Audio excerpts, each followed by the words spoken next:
ছাত্র জনতার বিক্ষোভের মুখে পদত্যাগ করেছেন ভারতের প্রধানমন্ত্রী নরেন্দ্র মোদী। শেখ হাসিনার মতো কপাল পড়ল ভারতের প্রধানমন্ত্রী নরেন্দ্র মোদীর। নেপালের পর সরকার বিরোধী আন্দোলনে নেমেছে ভারতের ছাত্র জনতা। বাংলাদেশ সিরিয়ার পর এবারে কাউন্টডাউন শুরু হয়ে গিয়েছে ভারতের প্রধানমন্ত্রী। একের পর এক স্বৈর শাসনের পতন। নেপালের পরে কি এবার ভারত? আসসালামু আলাইকুম সম্মানিত প্রিয় দর্শক, অবশেষে কিন্তু শেষমেশ কিন্তু নড়ে গেল মোদির গদি।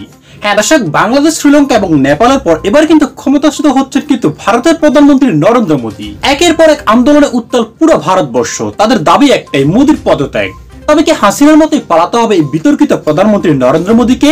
হ্যাঁ দর্শক, লক্ষণ কিন্তু এরকমটাই কিন্তু ইঙ্গিত দিচ্ছে। কারণ সাম্প্রতিক সময় আশপাশের দেশগুলোতে স্বৈরাচারদের বিরুদ্ধে যেভাবে জেগে উঠেছে জেনজিরা, সেটার পরবর্তী স্টেপই কিন্তু ভারতবর্ষে হতে যাচ্ছে।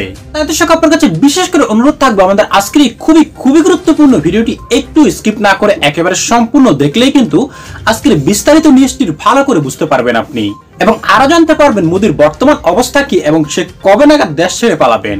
ভিডিওটি শুরু করবো দর্শক, তার আগে আপনার কাছে ছোট্ট করে একটি অনুরোধ, আপনি যদি আমাদের চ্যানেলের নতুন দর্শক হয়ে থাকেন তবে অবশ্যই কিন্তু চ্যানেলটি সাবস্ক্রাইব করে নেবেন আগেই। তাহলে চলুন সম্মানিত প্রিয় দর্শক, আর মূল্যবান সময়টুকু নষ্ট করতে চাই না আপনার। শুরুতে পর্যায়ক্রমে আজকের সেই গুরুত্বপূর্ণ ভিডিও ক্লিপগুলি আপনাদেরকে দেখিয়ে নিয়ে আসি আগে। দক্ষিণ এশিয়ার রাজনীতিতে শুরু হয়েছে ডমিনো ইফেক্ট। একের পর এক শ্রীলঙ্কা, বাংলাদেশ, নেপাল প্রতিটি দেশেই গণবিক্ষোভ ও আন্দোলনের ঢেউয়ে ক্ষমতা হারিয়েছেন শাসকরা। আর এখন সেই বাতাস যেন বইছে ভারতের দিকেও। রাজধানী নয়াদিল্লিতে রাজনৈতিক অঙ্গন থেকে সাধারণ মানুষ সবার মনে একই প্রশ্ন, তবে কি এবার গদি হারাবেন নরেন্দ্র মোদী? 2022 সালে শ্রীলঙ্কার ভয়াবহ অর্থনৈতিক সংকট দেশজুড়ে অসন্তোষ ছড়িয়ে দেয়। খাদ্য ও জ্বালানির তীব্র সংকটে রাজপথে নেমে আসে জনতা। শেষ পর্যন্ত প্রেসিডেন্ট রাজাপাকসে দেশ ছেড়ে পালাতে বাধ্য হন।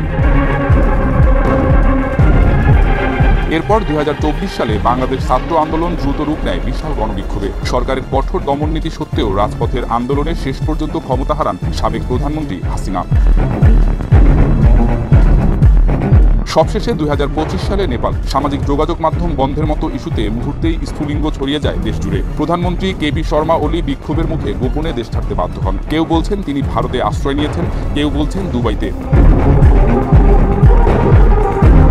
এবার সেই অস্থিরতার ছাপ পড়ছে ভারতের মাটিতেও। বিহার রাজ্যে শিক্ষক নিয়োগের শূন্যপদ হঠাৎ কমিয়ে দেওয়ার সিদ্ধান্তে ক্ষোভে ফেটে পড়েছেন হাজার হাজার চাকরি প্রত্যাশী তরুণ। 9 সেপ্টেম্বর সকাল থেকে পাটনার রাস্তা জুড়ে বিক্ষোভ ছড়িয়ে পড়ে। প্রায় 3000 চাকরি প্রত্যাশী পাটনা কলেজ প্রাঙ্গণ থেকে মুখ্যমন্ত্রী নীতিশ কুমারের বাসভবনের দিকে মিছিল করেন। কেতন মার্কেট, বকরগঞ্জ, গান্ধী ময়দান ও ডাকবাংলো স্কয়ার হয়ে শহরের গুরুত্বপূর্ণ সড়ক অচল হয়ে পড়ে।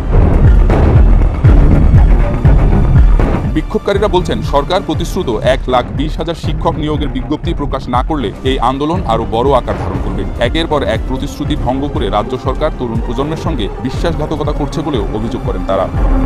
কেন্দ্রীয় সরকারের নীতি নিয়ে অসন্তোষ বাড়ছে, বিশেষত যুক্তরাষ্ট্রের সঙ্গে সাম্প্রতিক বাণিজ্য টানাপোড়েন পরিস্থিতিকে আরো জটিল করেছে। বিশেষজ্ঞরা বলছেন, দীর্ঘদিন ক্ষমতায় থেকে বিরোধী দল ও মতকে দমন করায় সেনা এবং প্রশাসনের ভেতরেও অসন্তোষ জমছে। অনেকে প্রশ্ন তুলছেন, ভারতে কি সেনা অভ্যুত্থানের ঝুঁকি তৈরি হচ্ছে? যদিও সেনা সূত্র এ ধরনের আশঙ্কা উড়িয়ে দিয়েছে, তবে রাজনৈতিক অঙ্গনে আলোচনা থেমে নেই। মাত্র কয়েক বছরের ব্যবধানে প্রতিবেশী দেশগুলোর পরপর রাজনৈতিক পালাবদল ভারতের নীতি নির্ধারকদের জন্য বড় সতর্কবার্তা। ছোট ইস্যু মুহূর্তেই বড় আন্দোলনে রূপ নিতে পারে। শ্রীলঙ্কা, বাংলাদেশ আর নেপালের উদাহরণই তা প্রমাণ করে। বিশেষজ্ঞরা মনে করছেন, মোদী সরকার যদি বেকারত্ব, মূল্যস্ফীতি ও রাজনৈতিক বিরোধীদের দমনের মতো ইস্যুতে নজর না দেয়, তাহলে এই তরঙ্গ আরও বিস্তৃত হতে পারে। এখন প্রশ্ন, ভারতে কি সত্যি শ্রীলঙ্কা বা বাংলাদেশের মতো গণ আন্দোলনে ঝড় আসছে? মোদী সরকার কি গদি হারানোর পথে? নীতি নির্ধারক থেকে সাধারণ মানুষ সবার মনেই একই কৌতূহল। অনেক বিশ্লেষক বলছেন, ভারতের গণতান্ত্রিক কাঠামো এখনো শক্তিশালী, তবে অস্থিরতা উপেক্ষা করার মতো নয়। শেষ পর্যন্ত সময়ই বলে দেবে এই ডোমিনো ইফেক্ট কোথায় গিয়ে থামবে। যদিও বাংলাদেশের আগেই শ্রীলঙ্কা দিয়ে শুরু হয়েছিল বিপ্লব, একই পথে হেঁটে এবার নেপালেও ঘটল মাত্র 1.5 দিনে। তাহলে আর ভারত কেন বাদ যাবে?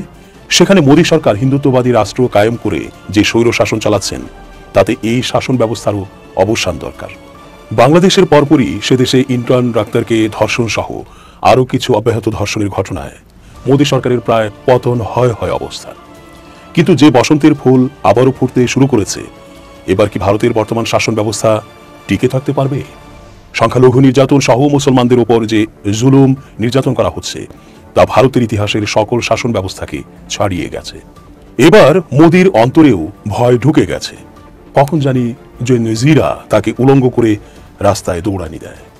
নেপালের প্রধানমন্ত্রী কেপি শর্মা ওলি 7 জন ক্যাবিনেট মন্ত্রী পরিবারের কয়েকজনকে নিয়ে পালিয়েছেন হেলিকপ্টারে করে।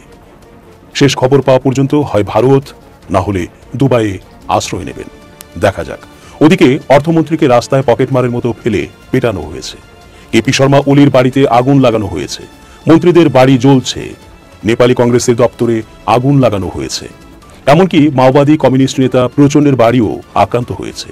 সেখানেও বিক্ষোভকারীরা গিয়ে হামলা চালিয়েছে। বিক্ষোভ থামছে না, বরং নতুন করে শুরু হয়েছে। এমনিতে এক অরাজনৈতিক চেহারায় শুরু হলেও এর পেছনে বিভিন্ন রাজনৈতিক দল, এমনকি পুরনো রাজতন্ত্রের সমর্থকরাও ভালোভাবে আছেন। শেষ খবর পাওয়া পর্যন্ত এখনও নেপালের রাজধানী সম্পূর্ণ ছাত্র যুবাদের দখলে। তারা সামাজিক মাধ্যমের অধিকারের দাবি ফেরত পেয়েই রাস্তা ছাড়েননি। পুলিশদের পেটানো হচ্ছে এবং মিলিটারি দাঁড়িয়ে চুপ করে দেখছেন। তারা চাইছেন নতুন ব্যবস্থা, চাইছেন গুলি চালানোর বিচার, চাইছেন যাবতীয় দুর্নীতির তদন্ত। নিজেরাই বলছেন এটা জেন জির বিপ্লব, আমরা নতুন সমাজ তৈরি করব। সব মিলিয়ে পরিস্থিতি উত্তাল। এই বিক্ষোভ আরেকটা নতুন আলোচনাকে উস্কে দিচ্ছে। এই কিছুদিনের মধ্যেই বিভিন্ন সময়ে দক্ষিণ এশিয়ার রাজনৈতিক মানচিত্রে এক নতুন অস্থিরতা চোখে পড়ছে, যা এক দেশ থেকে আরেক দেশে ঢেউয়ের মতো আছড়ে পড়ছে। শ্রীলঙ্কায় এক ভয়াবহ অর্থনৈতিক বিপর্যয় বছরের পর বছর ধরে প্রতিষ্ঠিত একটা পারিবারিক রাজবংশের মতো শাসন ব্যবস্থার পতন ঘটিয়েছিল। তার রেশ কাটতে না কাটতেই বাংলাদেশে এক সীমিত কোটা সংস্কার আন্দোলন একটা বিশাল গণ অভ্যুত্থানে পরিণত হয়ে সরকার পরিবর্তন ঘটালো। প্রধানমন্ত্রী পালিয়ে বেঁচেছেন, তা আমরা দেখেছি। আর এখন নেপালে সামাজিক মাধ্যমগুলোকে নিষেধাজ্ঞার বিরুদ্ধে শুরু হওয়া বিক্ষোভ একদিনের মধ্যে বেকারত্ব দুর্নীতির বিরুদ্ধে আরেকটা বৃহত্তর আন্দোলনের চেহারা খালি নিল না, এমন একটা চেহারা নিল যাতে করে সরকার পতন বলা যায় না। মানে সরকার নেই ওখানে, কেউ নেই ওখানে, প্রেসিডেন্টও নেই, প্রধানমন্ত্রীও নেই।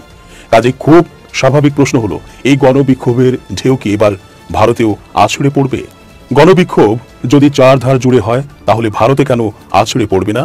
দক্ষিণ এশিয়ার এই 3 দেশের ঘটনাগুলোর প্রেক্ষাপটে একটা প্রশ্ন উঠছে যে ভারতেও কি একই ধরনের বিস্ফোরণের আশঙ্কা আছে? ভারতের অর্থনৈতিক চিত্রটা কিন্তু একই রকমের নয়। একদিকে দেশের শেয়ার বাজার আপাতত এক জায়গায় দাঁড়িয়ে ওঠানামা করলেও এই কিছুদিন আগে পর্যন্ত নতুন নতুন রেকর্ড গড়েছে। ন্যাশনাল স্টক এক্সচেঞ্জ NSE-তে রেজিস্টার্ড বিনিয়োগকারীর সংখ্যা 10 কোটি ছাড়িয়েছে, যা ভিয়েতনামের মোট জনসংখ্যার প্রায় সমান। মিউচুয়াল ফান্ড এবং SIPর মাধ্যমে খুচরা বিনিয়োগকারীর সংখ্যা অনেক দ্রুত বাড়ছে, যদিও সেই উন্নয়ন সমাজের একটা নির্দিষ্ট শ্রেণীর অর্থনৈতিক উন্নতিকেই ইঙ্গিত করে। অন্যদিকে সমাজের বৃহত্তর অংশে বেকারত্ব এবং ক্রমবর্ধমান মুদ্রাস্ফীতির জাঁতা কলে পিষে যাচ্ছে সাধারণ মানুষ। কিন্তু একটা বিরাট সংখ্যক মানুষ আছেন মোটামুটিভাবে। এই মোটামুটি থাকা লোকজন শিক্ষিত মানুষ। তারা এ ধরনের রিস্কের জায়গায় যেতে চাইছেন না। এটা একটা কারণ হতে পারে। সামগ্রিক বেকারত্বের হার আপাত দৃষ্টিতে কম মনে হলেও এপ্রিলে 5.1% যুব সমাজে, বিশেষ করে 15 থেকে 29 বছর বয়সের মধ্যে বেকারত্বের হার সাংঘাতিক। 15.3% উচ্চশিক্ষিত তরুণের মধ্যে এই হার আরও বেশি, কারণ শিক্ষা ব্যবস্থার সঙ্গে কর্মসংস্থানের কোনো মিলই নেই। মুদ্রাস্ফীতি একটা বড় উদ্বেগের কারণ। খাদ্য মুদ্রাস্ফীতি 9% ছাড়িয়ে গেছে। আমদানি করা পণ্যের মুদ্রাস্ফীতির হার অস্বাভাবিকভাবে বৃদ্ধি পেয়েছে। এতটাই বেড়েছে, টিআইবির 16 মার্চ 2025-এর বিবৃতি দেখে নিন। এই অর্থনৈতিক বৈষম্য সামাজিক অস্থিরতার অন্যতম প্রধান কারণ হতে পারে। শিক্ষিত অথচ বেকার যুব সমাজ, যাদের উচ্চাশা আছে কিন্তু সুযোগ নেই, তারা হতাশাগ্রস্ত হয়ে যে কোনো মুহূর্তে বড় ধরনের আন্দোলনে ঝাঁপিয়ে পড়তেই পারেন। আগে যে হয়নি তাও তো নয়। প্রথমত, মোদী সরকারের আনা 3টি বিতর্কিত কৃষি আইনের বিরুদ্ধে কৃষকরা দীর্ঘ 1 বছর ধরে দিল্লির সীমান্তে অবস্থান বিক্ষোভ করেছিল। কৃষকদের মূল দাবি ছিল কর্পোরেট পুঁজির হাত থেকে কৃষিকে বাঁচানো, MSP নিশ্চিত করা, ন্যূনতম সহায়ক মূল্য নিশ্চিত করা। সরকার প্রথমে আন্দোলন দমনের চেষ্টা করলেও আন্দোলনের তীব্রতা, কৃষকদের যে ইউনিটি, তার কাছে শেষ পর্যন্ত নতি স্বীকার করে বিতর্কিত 3টি আইন তুলে নেয়। দ্বিতীয় যেটা হলো 2019 সালে পাশ হওয়া বিতর্কিত নাগরিকত্ব আইনের বিরুদ্ধে সারা দেশে ব্যাপক বিক্ষোভ শুরু হয়েছিল। এই আইন আমাদের প্রথমবার নাগরিকত্ব প্রদানের ক্ষেত্রে ধর্মকে একটা মাপকাঠি হিসাবে ব্যবহার করে, যা ভারতের ধর্মনিরপেক্ষ সংবিধানের সঙ্গে খাপ খায় না। এই আন্দোলন ছিল মূলত আদর্শগত এবং শহরাঞ্চলে, বিশেষ করে নির্দিষ্ট কিছু জায়গায় হায়দ্রাবাদ, দিল্লি, শাহিনবাগ, মুম্বাই, কলকাতা সরকারের কঠোর দমনপীড়নে সামলানো যাচ্ছিল না। সরকারের মধ্যে নানা প্রশ্ন উঠছিল। এই দুটো আন্দোলনই দেখায় যে ভারতীয় সরকার একদিকে যেমন সুসংঘবদ্ধ আন্দোলনের চাপে পড়ে ছাড় দিতে বাধ্য হয়, অন্যদিকে দমনপীড়নের মাধ্যমেই আদর্শগত আন্দোলনকে একেবারে নিয়ন্ত্রণে রাখতে পেরেছে তাও নয়। কারণ ও ফলাফলগুলোকে ভারতের পরিস্থিতির সঙ্গে তুলনা করলে কয়েকটা মৌলিক পার্থক্য দেখা যায়। যেমন শ্রীলঙ্কায় বিক্ষোভ শুরুর মূল কারণ ছিল তীব্র মূল্য বৃদ্ধি, নিত্য প্রয়োজনীয় পণ্যের ঘাটতি, অর্থনৈতিক অব্যবস্থাপনা, অতিরিক্ত বৈদেশিক ঋণের প্রতিক্রিয়া। সরকার জরুরি অবস্থা কারফিউ জারি করলে শেষ পর্যন্ত সরকার ভেঙে গেল। মোদি হঠাৎ দেশ বাঁচাও এই স্লোগানে কিন্তু উত্তাল পুরো ভারতবর্ষ, কারণ এটা কিন্তু মোদির কর্মফল, যেমনটা কিন্তু হাসিনারও হয়েছিল। এবার কিন্তু সে অবস্থাও কিন্তু মোদিরও হবে। তবে মোদি পালাবে কোথায়? দর্শক, হয়তো বা কোনো দেশে গিয়ে আশ্রয় নিবে, এমনটাও হতে পারে। কারণ সম্প্রতি নেপালের প্রধানমন্ত্রীর যে ভয়ঙ্করভাবে পতন হয়েছে, সে একই ধারায় কিন্তু এবার কিন্তু মোদিরও কিন্তু পতন হতে যাচ্ছে। কারণ ধীরে ধীরে কিন্তু ভারতবর্ষের সাধারণ জনগণ থেকে শুরু করে বিরোধী দল এবং অন্যান্য যারা বাম জোট আছে, তারা সবাই মিলে কিন্তু একজোট হয়ে গেছে কিন্তু এই মোদির বিরুদ্ধে। বিশেষ করে ছাত্র জনতাই কিন্তু এবার গর্জে উঠেছে এই নরেন্দ্র মোদির বিরুদ্ধে। তাই এবার আর মনে হয় না মোদির শেষ রক্ষা হবে, কারণ চারদিকের পরিবেশ যেভাবে উত্তাল হয়ে উঠছে, মোদি আর না পালিয়ে কিন্তু তার আর কোনো উপায় নেই। দর্শক, আপনার কি মনে হয়, মোদির কি অতি শীঘ্রই পতন হবে? অবশ্যই কমেন্ট করে জানিয়ে দেবেন আপনার মূল্যবান মতামতটুকু, কারণ আপনাদের মতামতটুকু আমাদের কাছে খুবই গুরুত্বপূর্ণ। দর্শক, আজ এ পর্যন্তই। আশা করি সকলে অনেক ভালো থাকবেন। খোদা হাফেজ।